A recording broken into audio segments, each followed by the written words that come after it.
ít trồng phong yêu nữa ta tạo tua phá hoaเลยnữa món nàyกูta tạo tua cứng cầu đấy thế nữa wow wow hacker nữa trồng phong yêu nữa này sai nữa kick nó có cường cầu nữa món này này sai nữa wow hacker nữa nó có hay nữa ta xin nó này này sai wow hay tiền này nữa wow nó có hay nữa. Hôm nay là mùng 1 nhá, bắn pháo hoa rất là đẹp nhá, cả một cái thành phố bắn pháo hoa nhá. Wow, quá là đẹp trời luôn. Có tiền ơi, đi sai nào.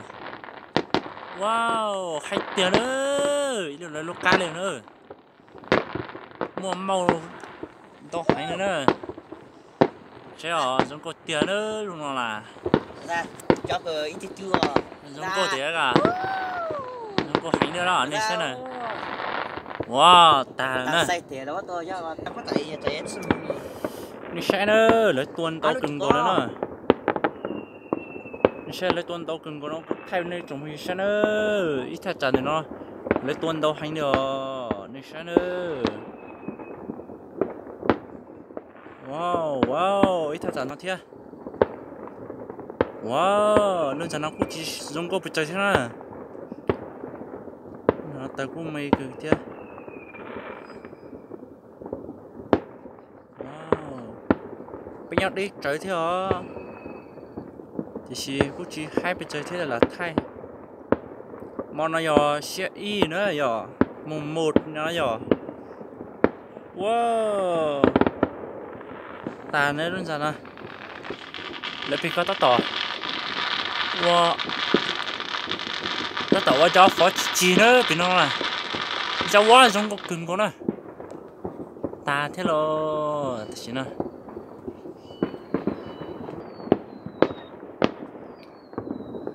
wow, ta sẽ chỉ giống có luôn nữa, ta xin nó luôn luôn nè.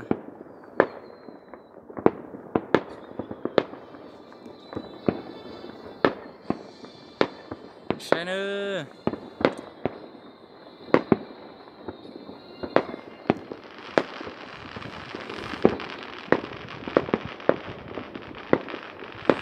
Wow, đủ liên rồi nó quá, bây giờ tới lúc mà hack liền. Cái gì nhá, đét thầu nữa, chẳng có gì nữa. Đi sai nữa, đủ ý giả liền. Tới mà trong sai chấp lời nữa rồi. Hacker nữa, tham mò nọ tệ nhưng ta kịp để bây giờ mà mua hao lửa nữa, giờ mà mua sạp ba nữa rồi, giờ mà mua liệt tê mà mua khử nhẹ lo, ôi giời rồi rồi, thế nhé ta kịp để bây giờ mà mua hao lửa tê rồi tiệt tham mò nọ xưa, mò nọ hay xưa rồi, tao cứng cố nè, bây giờ mà đi chia nhót đấy thôi, thiết thay gì tao đấy, à thay tí lúc tí nó đi trồng phong trồng sai. Vì tia mấy trong phơi cũng chỉ tao bỏ thế giờ, nhớ tao chơi thì cũng chỉ tao bỏ thế, ta nữa, chỉ nó có thay thế luôn rồi, giống cái tao bị trong phơi sai nữa, luôn chả có hacker lên cổ đấy chứ, nữa, hacker đấy chứ, nó có hay nữa lúc nào này. Ra các tua, wow, lúc nào mua bên màu này nữa, đúng không? Wow, wow, chúng có hay rồi lúc nào? Mua bên màu điện à?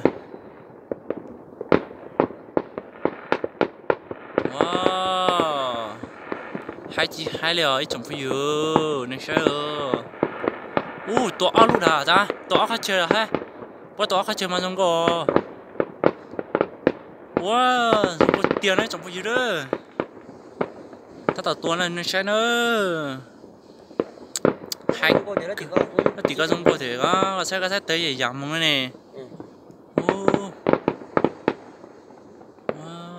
nó sẽ nữa. Ta theo luôn. ít chồng phong yêu nữa tuần đầu hành nữa nhớ đi cười thế để xí là sai nữa rồi thì bỏ chim mình bây giờ sẽ biết chồng phong yêu là sai vậy thì cuối tuần đi cần vô thay nữa rồi bây giờ nữa tuần đầu hành nữa thì chúng mua tuần nữa mong lo là hay cơ đấy chứ ta nữa đôi tí coi chúa đôi tí coi này ít trồng bao nhiêu nữa tuần đầu cần cầu nó chúng cô hay nữa thì chỉ biết đôi số tuần đi thôi rồi đi thôi ít trồng bao nhiêu nữa lúc nào mà chúng cô hay nữa lúc nào là có sao biết thay số tuần thì cũng chỉ khi ít giờ là biết không một bỏ thế rồi thì cho số tuần thay số là cũng chỉ khi cho thế nữa thì trồng bao nhiêu là sai rồi nhà thuộc về nằm nhóc thì phim nó đó là thật chị sao đó đầu tiên đó đời nữa